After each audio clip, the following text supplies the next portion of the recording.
Queridas amigas y amigos de la Fraternidad del Santo Nombre, lectores del blog El Santo Nombre, suscriptores del canal de YouTube y a todos los amigos que nos siguen, nos escuchan o nos ven por cualquier otra red social, por cualquier otro medio.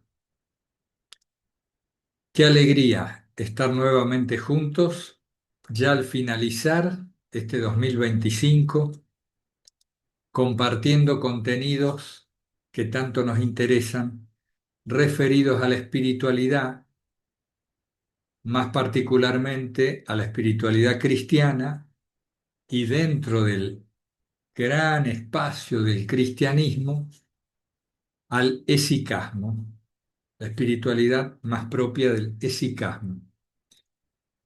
Podríamos decir de esa corriente de pensamiento, de sentimiento y de vida práctica que busca la quietud, la paz del corazón, la unión con Cristo vivo en nosotros a partir y a través de la oración incesante, conocida también como la oración de Jesús,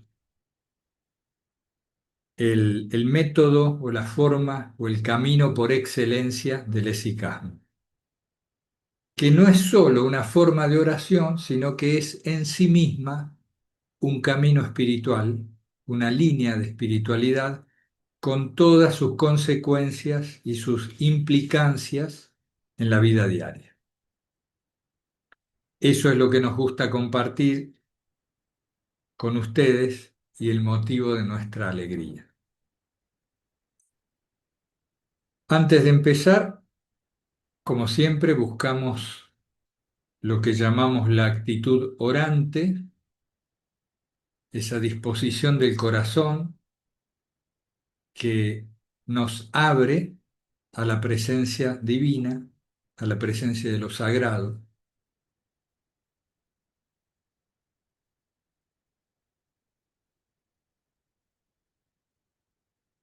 que nos pone en situación de servirte, Señor, podríamos decir también. Y para eso nos dejamos atravesar por el signo de la cruz, que es Padre, que es Hijo y Espíritu Santo.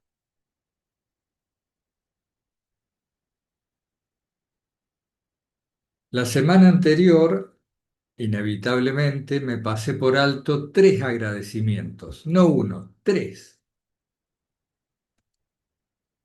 a gente que realmente hace una labor muy, muy encomiable e importante, pero bueno, eran muchas cosas y el olvido vino. Por ejemplo, al equipo de proyectos. En la fraternidad hay un pequeño equipo que se encarga de recibir cualquier nueva iniciativa que va surgiendo entre los participantes de la fraternidad. Iniciativas de todo tipo. Y ellos reciben estas iniciativas, las conversan con la persona que las propuso, entre ellos, y van de algún modo decidiendo, sugiriendo, promoviendo o no en cada momento estas iniciativas que llegan. Y yo creo que es el equipo que más se reúne tras bambalinas, digamos así, en la fraternidad. Se reúnen con bastante frecuencia. Ese es el equipo de proyectos al cual agradecemos muchísimo su gestión, su trabajo, su aplicación. También otra función de mucha importancia que yo creo que quizás muchos de ustedes no conozcan es el equipo de escucha de la fraternidad. Hay un ámbito específico, un equipo, que se dedica a escuchar. El ministerio de la escucha se le dice también en algunos ámbitos. Supongo, por lo que vimos también en una de las entrevistas, le hicimos una entrevista a este equipo, solo que yo me propuse no nombrar a nadie personalmente, ¿no? En estos agradecimientos. La escucha también implica, por supuesto, un acompañar de algún modo las situaciones que se viven, pero el énfasis está puesto en esa apertura a lo que al otro le sucede. Y eso ya es de una gran ayuda para muchas personas. Este equipo de escucha pueden encontrar más datos en la pestaña del blog donde dice fraternidad. Tienen que tocar ahí y van a ver que hay una que dice ámbitos de participación. Y ahí van a encontrar distintos ámbitos, entre ellos el equipo de escucha y cómo contactarlos. Así que muy agradecido también a ellos por esa disposición, esa apertura a la necesidad del otro de comunicarse. Es muy necesario a veces. Tanto nos alivia solamente poder contarle a alguien lo que nos ocurre. Suele sacarnos del encierro. Muy bien. Y finalmente, ya veré la semana entrante, si Dios quiere, de qué me he olvidado. Finalmente, agradecer a la función enlace que se encarga principalmente en este año que ha transcurrido y también años anteriores de la organización de retiros de la fraternidad. Eh, Todos los retiros que se van haciendo, esta persona se encarga de organizarlos, de ver las fechas, de hacer las reservas, a veces ayudada por otra persona. Pero queremos agradecer también especialmente porque es una labor que lleva mucha logística, mucho trabajo y que valoramos mucho también. Así que ahí fueron tres agradecimientos que me había olvidado en el vídeo anterior. Muchas gracias a todos ellos de corazón, de verdad. Entonces, antes de empezar el cuarto relato del peregrino ruso, porque el tercero fue cortito, nos llevó un solo vídeo, simplemente hacer mención. Qué cosa buena es al terminar un año calendario, no es un año litúrgico, que empezó hace poquito, pero aún así el año calendario suele ser en general lo que nos va regulando en muchos aspectos, en la parte organizativa de nuestra vida, toda la sociedad funciona en base a ese número que cambia. 2026, empezamos un nuevo año. Entonces, agradecer lo vivido.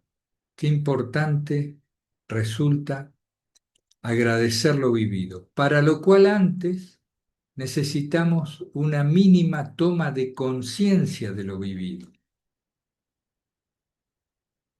¿Qué he vivido? ¿Qué hemos hecho? ¿Qué hemos sentido durante este año? ¿Cuáles han sido las principales vivencias?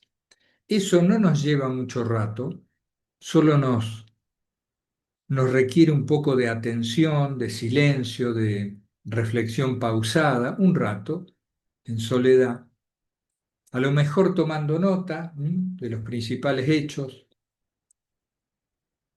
evocar, me voy al principio del año, ahí, las mismas fiestas, había pasado la Navidad y yo estaba por empezar el año nuevo, bien, ¿qué estaba haciendo? ¿En qué andaba? Y ahí vienen los hechos, la memoria nos va trayendo las reminiscencias automáticamente por sí misma de los principales acontecimientos del año. Hitos, mojones en el camino del proceso espiritual que soy. Hecho eso, tampoco nada exhaustivo, la sugerencia es sumergirse en ese acontecimiento y dar gracias. Es decir, apelo a mi conciencia, me hago consciente de aquello que he vivido y por supuesto voy a dar gracias. No va a ser forzado, porque sin duda que toda vivencia trae consigo una enseñanza. Esa enseñanza deja siempre un resto en el corazón y eso es de agradecer. Muy bien.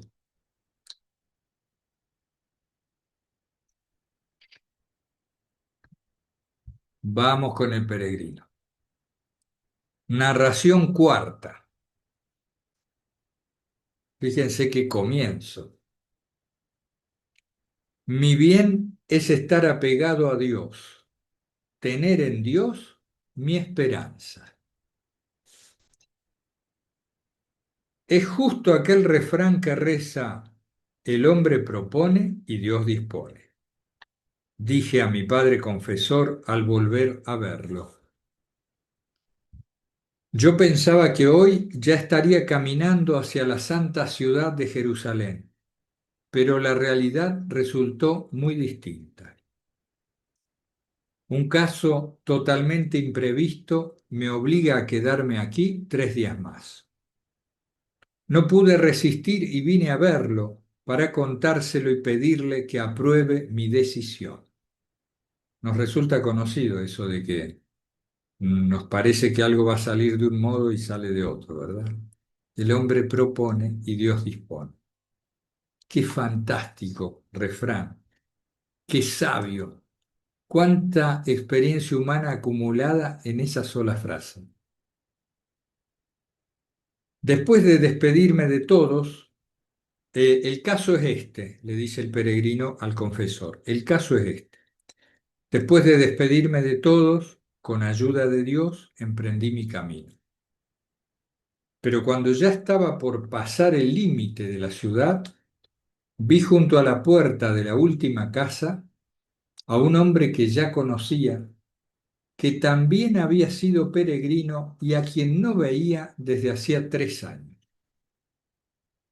Nos saludamos y él me preguntó, ¿a dónde vas?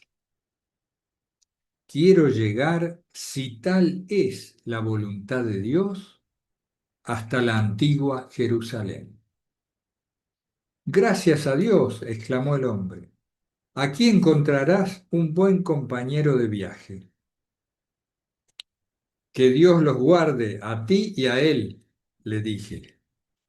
Pero ¿acaso no sabes que por mi manera de ser nunca ando acompañado y que estoy acostumbrado a peregrinar solo? No quería saber nada del peregrino. Encima una peregrinación larguísima. Y si uno no le gusta la compañía, imagínense, era un problema. Pero escúchame, escúchame. Sé que este compañero te gustará. Les agradará estar juntos, tanto a ti como a él. Es el padre del dueño de esta casa en la que yo trabajo como peón.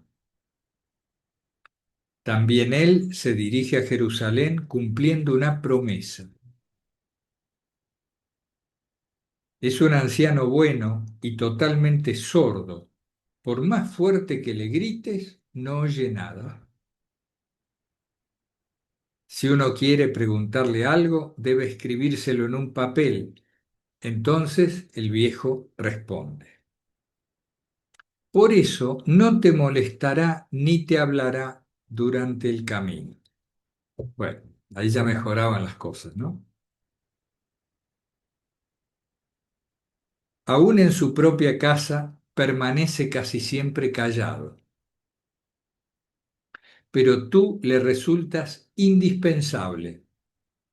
Su hijo quiso darle un caballo y un carro para que así viaje hasta Odesa y allí los venda. Pero el viejo quiere ir a pie y llevar con él solamente un caballo para cargar su equipaje y algunos encargos para la tumba del Señor. Eso nos faltaba a nosotros en el Camino de Santiago, un caballo donde llevar el equipaje. También tú puedes cargar tu bolsa sobre el caballo. Piénsalo bien. ¿Cómo es posible dejar ir a un anciano solo y sordo en un viaje tan largo? Ahí le tocó la moral, diríamos, ¿eh? Le toca la moral al peregrino.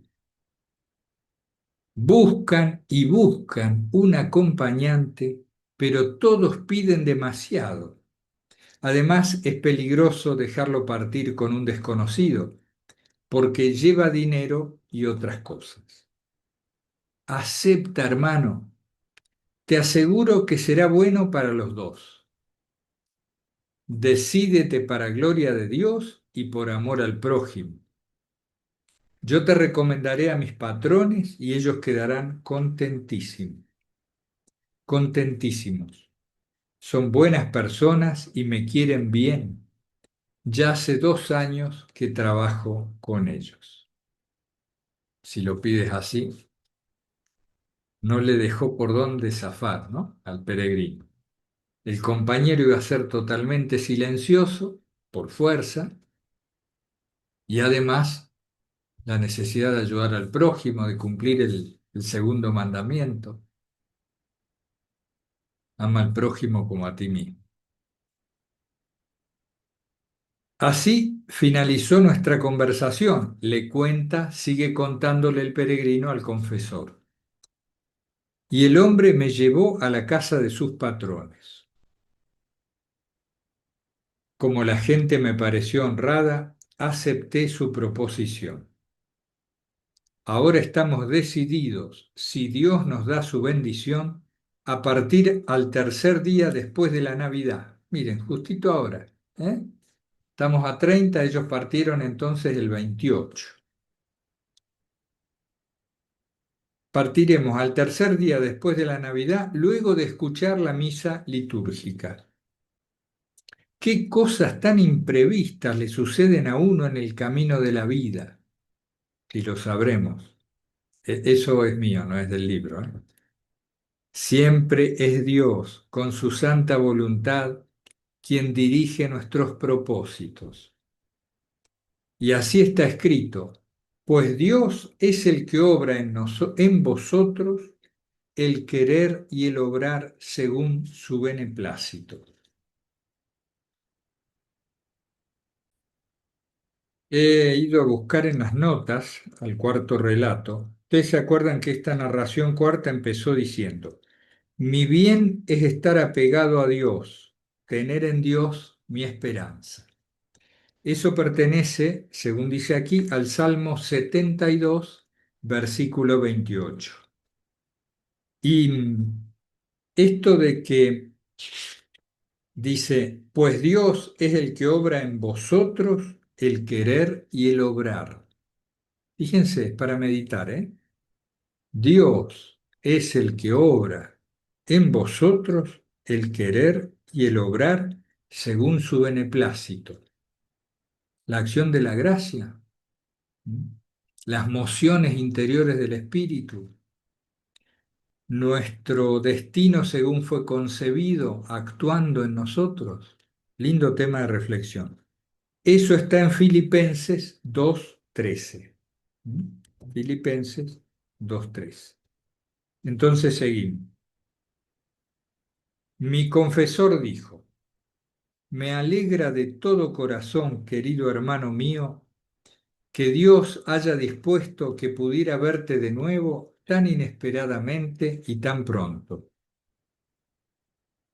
Y como ahora estás libre, te detendré a mi lado por un rato para que me cuentes otros hechos aleccionadores de tu largo peregrinaje.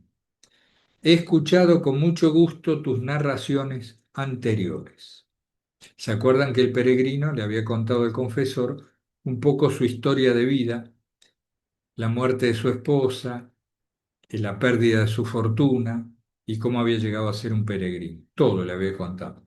Cómo había quedado manco, lo de su abuelo con él. Algunos dicen que comentaristas que este confesor es el que ha escrito el relato. Él se entera a través del peregrino de todo esto y llegado el tiempo, pasado unos años, escribe estas narraciones. Tiene lógica. Entonces, cuéntame otros hechos aleccionadores de tu peregrinaje. Eso lo haré con placer, contesté. y seguidamente comencé a contar. Pasaron muchas cosas buenas, pero también muchas malas. No podría contar todo. Por otra parte, he olvidado mucho, porque me he esforzado por recordar preferentemente aquello que ha guiado y movido hacia la oración a mi alma perezosa. De lo demás me acuerdo raras veces. Mejor dicho, he tratado de olvidarlo, de acuerdo con la instrucción de San Pablo Apóstol. La instrucción dice así: dando al olvido lo que queda atrás, me lanzo en persecución de lo que tengo delante. Filipenses 3, capítulo 13. Fíjense aquí un breve comentario. Me he esforzado por recordar preferentemente aquello que ha guiado y movido, que me ha guiado y me ha movido hacia la oración. Ha guiado hacia la oración mi alma perezosa. Es decir, él recordaba de su biografía, de su vida, desde un punto de vista determinado, muy preciso. Por ejemplo, en cuanto a la evaluación de este año que está terminando, no viene mal ese punto de vista. He vivido hechos de todo tipo, bien, pero a ver, ¿podría yo centrarme en recordar, en evocar y agradecer particularmente los hechos referidos a tal tema, ¿no? Si es que uno tiene una problemática más acuciante, más importante, más central que las otras, como en el caso del peregrino, su búsqueda de la oración. Entonces él evocaba todo aquello que lo había acercado a la oración. Muy interesante. Mi difunto Starets me había dicho que los impedimentos para la oración del corazón nos atacan por dos lados, por la derecha y por la izquierda, lo cual quiere decir que si el enemigo no logra distraernos de la oración con pensamientos y tentaciones, entonces hace surgir de nuestra memoria recuerdos aleccionadores o nos inspira ideas bellas para alejarnos, no importa cómo, de la oración, pues le resulta insoportable. Eso es lo que se llama robo por el lado derecho. Fíjense, el alma, despreciando la conversación con Dios, sería la oración, el alma, me perdí, despreciando la conversación con Dios, se entrega a una agradable plática consigo mismo o con los seres creados. Por eso me enseñaba a no detenerme durante la oración en ningún pensamiento, por más hermoso que fuera. Y también me decía que si al terminar el día uno se da cuenta de que ha pasado más tiempo en reflexión y conversaciones instructivas que en la oración invisible del corazón, debía considerar esto como falta de medida o como avaricia espiritual.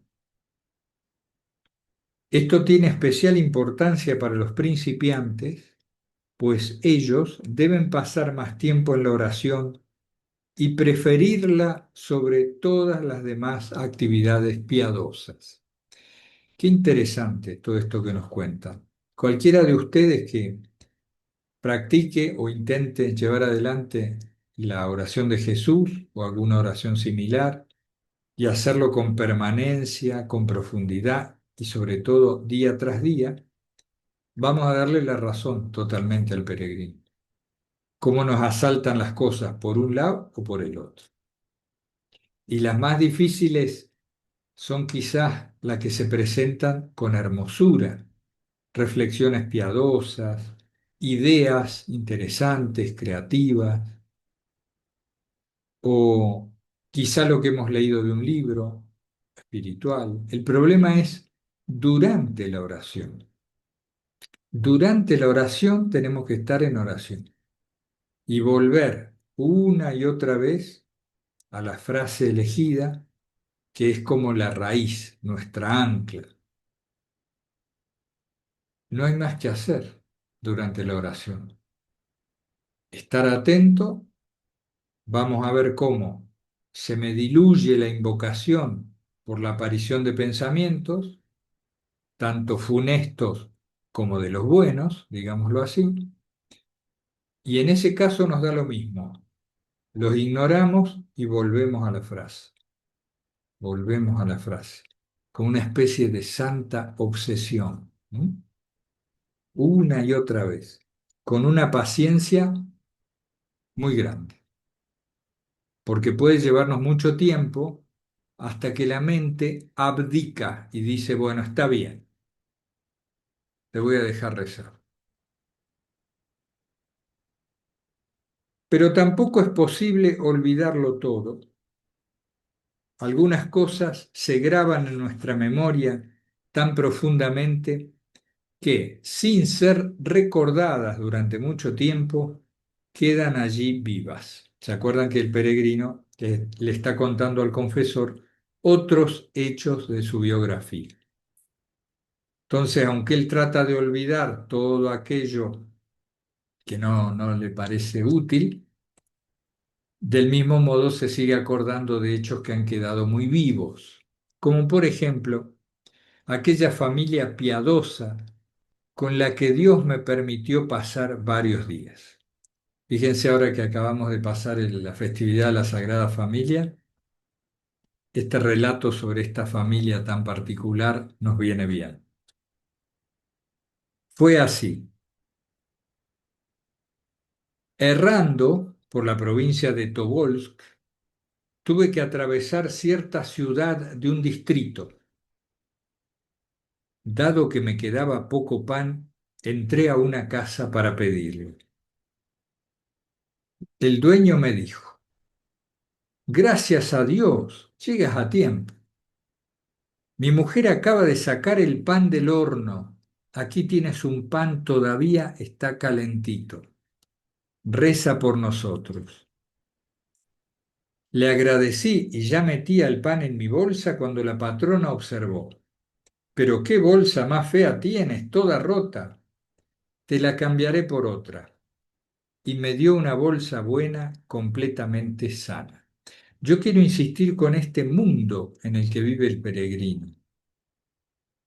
Como ven, un mundo absolutamente cristiano y paradisíaco en cierto sentido, ese mundo relacional, un mundo que yo creo que en las zonas campesinas de Rusia en esa época, donde había penetrado profundamente la enseñanza de los monjes, de los numerosísimos monasterios que había en esa época, la ortodoxia había vuelto a anclar en la oración de Jesús después de unos siglos de ocaso, había renacido la oración de Jesús, la práctica esicasta profunda. Por eso se publica unos años antes la Filocalía y por eso se publica este libro, ¿no? Que ayudó muchísimo al renacer de la oración de Jesús en esa época entre el pueblo ruso, sobre todo entre los campesinos. Y esto se juntaba, se unía, como va de suyo, a la práctica cristiana en el comportamiento, en el día a día. Es muy difícil que uno pueda practicar la oración de Jesús con sinceridad interior y eso no vaya de algún modo irradiándose a la conducta propia. Si no se produce en nosotros una contradicción muy dolorosa. O abandonamos la oración de Jesús o nos volvemos un poco más cristianos en la conducta. ¿Y qué es volverse más cristiano en la conducta? Cosas como estas: recibir, ser hospitalarios, ayudar al prójimo. y no solo declamarlo. Entonces, fíjense qué bien está pintado esto, ¿no? ¿Qué quiero destacar? El peregrino llega a la casa, pide un poco de pan, y el otro, ¿qué le dice el dueño? Gracias a Dios. Fíjense, gracias a Dios. Qué actitud para recibir al otro, madre mía. Llegas a tiempo, ¿eh? Y el pan calentito ahí. Y la mujer, no, no, pero esa bolsa, toma esta otra. Al final son dos gestos muy simples, no son muy costosos un poco de pan y una bolsa, pero fíjense la actitud, para que tomemos, ¿no? Ejemplo, en nuestro tiempo y en el país en que vivas, porque como hemos comprobado, pobres y pobres en situaciones extremas hay en todos lados. Le agradecí y ya metí el pan en mi bolsa cuando la patrona observó. Ah, no, eso ya lo leí. Me dio una bolsa buena, completamente sana. Les agradecí de todo corazón y me fui. Antes de abandonar la ciudad, entré a un almacén y pedí un poco de sal. El almacenero me dio toda una bolsita. Alegre de espíritu por habérseme mostrado la gente tan buena, pensaba, ahora puedo pasar toda una semana sin preocuparme por la comida, dormir y estar contento. Bendice, alma mía, al Señor. La actitud constante de gratitud. Pero me olvidé, les dije que había dos cosas que yo veía en este mundo en el cual transitaba el peregrino, este mundo casi paradisíaco. Un factor es este que les dije, la oración de Jesús, la difusión del esicasmo, publicación de Filocalía, del peregrino ruso, etcétera, aunque con varios años de diferencia, ¿no? El otro factor es la mirada del peregrino. Hay algo que sale de él y se proyecta sobre el mundo que lo hace, por un lado, ver a los demás de un modo muy particular, es decir, filtra, tamiza los sucesos que le ocurren de acuerdo a esta mirada cargada de oración y de amor por Dios, y por otro lado, lo digamos en términos más actuales, es como si él, vibrando constantemente en esa frecuencia bienhechora, concomitara, se encontrara, repercutiera con personas afines a esa vibración espiritual. Eso sería adecuando un poco lo que quiero decir a los términos más actuales. Yo voy escuchando todo el tiempo el 95.8 de la FM. Ya es vieja la radio, hablar de radio. Pero imagínense, todo el tiempo estoy escuchando esa frecuencia. Y reconozco, me oriento hacia gente que escucha lo mismo, que resuena en la misma sintonía. Se nos configura todo un mundo de acuerdo al mundo interno propio, personal.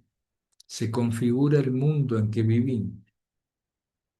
Es, ¿qué tema es? Qué profundo y qué interesante. Cuando me había alejado de aquella ciudad unas 5 verstas, encontré al costado del camino una pequeña aldea y una iglesia modesta de madera, pero bien labrada y pintada al fresco. Sentí deseos de honrar aquel templo de Dios y oré cerca de él.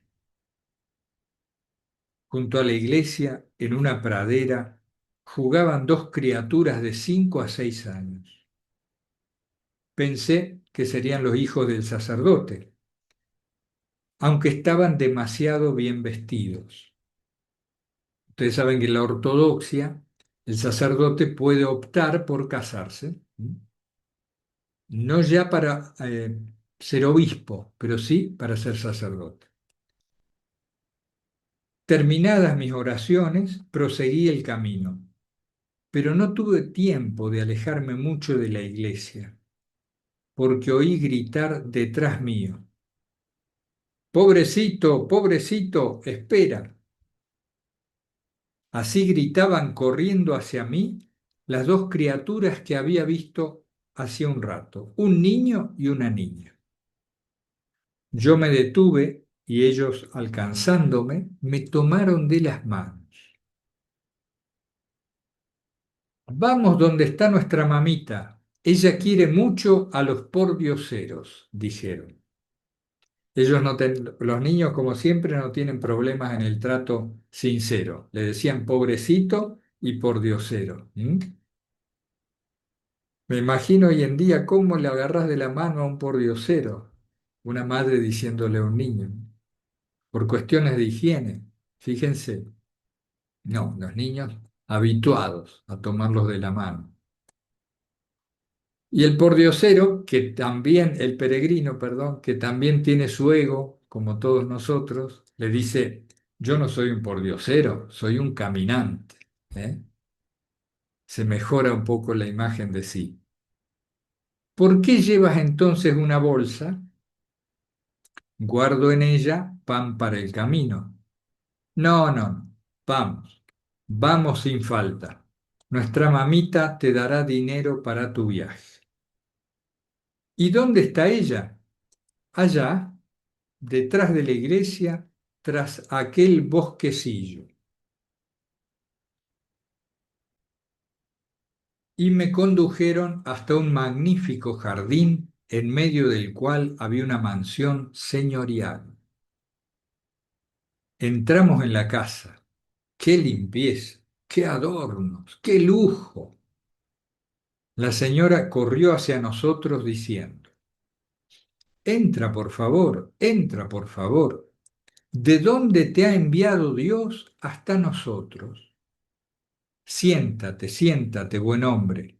Y diciendo todo esto, me quitó la bolsa, la puso sobre la mesa y me hizo sentar en una silla muy mullida. ¿No quieres comer? ¿Tomar té? ¿No necesitas nada? Fíjense, fíjense. La señora le dice que entre y se pregunta: ¿de dónde te ha enviado Dios hasta nosotros? Lo mismo que nos dice el padre Causade en el abandono a la divina providencia y otros espirituales de todos los tiempos que nos dicen que todo acontecimiento es enviado por Dios. ¿Para quién? Para nosotros, para nuestro propio cultivo espiritual. Esta concepción parece estar en el trasfondo de lo que dice la mujer. ¿De dónde te ha enviado Dios hasta nosotros? Lo da por hecho. Este hombre llega por providencia, por designio de Dios. Y también le dice: siéntate, siéntate, buen hombre. Da por sentado la bondad que vive en los seres humanos. Qué, qué diferente a nuestro modo de ver y de vivir. Qué bien. Siéntate, buen hombre. ¿Mm? Antes se usaba eso, en la época de mi abuelo. Buen hombre. Yo recuerdo haberlo escuchado. Y no soy tan viejo, no vayan a creer. Eh, siéntate, siéntate, buen hombre. Y diciendo todo esto me quitó la bolsa, la puso sobre la mesa y me hizo sentar en una silla muy mullida. ¿No quieres comer? ¿Tomar té? ¿No necesitas nada? Le agradezco humildemente, le dije, pero mi bolsa está llena de comida y aunque tomo té, como soy un campesino, no estoy acostumbrado a hacerlo. Su buena voluntad y el trato cariñoso que me da me son más preciados que cualquier invitación. Rogaré a Dios que la bendiga por su hospitalidad evangélica. Al decir esto, al decir esto, sentí dentro mío un fuerte impulso de recogerme. La oración empezó a bullir en mi interior y tuve necesidad de calma y de silencio para hacer lugar a esta llama de la oración, nacida tan espontáneamente, y para ocultar de la gente los signos exteriores de la oración. Es decir, necesitaba recogimiento para ocultar de la gente los signos exteriores de la oración. Lágrimas, suspiros, movimiento del rostro y de los labios. El peregrino se ve que estaba en esa etapa que describen los de Filocalía, los filocálicos, de donde con frecuencia se produce las lágrimas, el don de las lágrimas, y una oración muy encendida que, claro, se nota exteriormente, no se puede disimular. Por eso me levanté y dije, le pido perdón, madrecita, pero ya es hora de que me marche. El Señor Jesucristo sea con usted y con sus amorosos niños. Oh no, Dios no permitirá que te vayas. Yo no te dejaré ir. Esta tarde mi marido, que es juez del distrito, volverá de la ciudad. Se alegrará tanto de verte. Él considera a cada peregrino un enviado de Dios. Si te vas, se apenará mucho por no haberte visto. Además, mañana es domingo, rezarás con nosotros en la iglesia y también comerás con nosotros lo que Dios provea. Todas las fiestas tenemos en casa de visita hasta 30 de nuestros hermanos en Cristo. Pero ¿por qué no me cuentas nada de ti? ¿De dónde vienes? ¿A dónde vas? Cuéntame. Me gusta mucho escuchar las narraciones espirituales de los hombres gratos a Dios. Niños, tomad la bolsa del peregrino y llevadla al cuarto de los iconos. Él dormirá allí, cuarto de los iconos. Qué lindo, ¿eh? Tener un cuarto de iconos. Yo pensaba escuchándola, ¿hablo con un ser humano o es una aparición? Al fin de cuentas, me quedé a esperar al Señor. En pocas palabras, le conté a ella la historia de mi peregrinaje y agregué que iba entonces a Irkutsk. Yo creo que vamos a dejarlo aquí para no hacernos demasiado extensos y continuamos, si Dios quiere, el año que viene.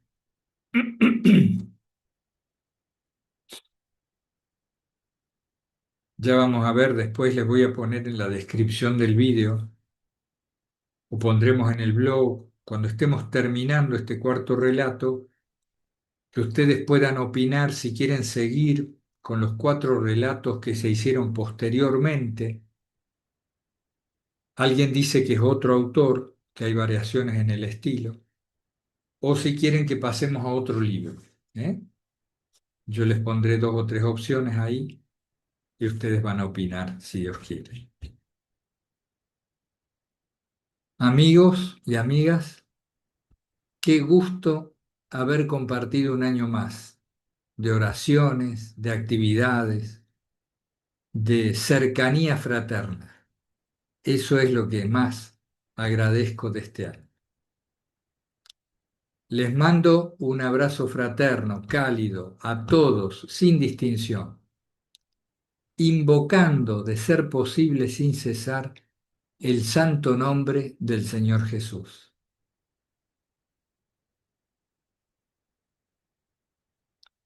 Muy buen año para todos.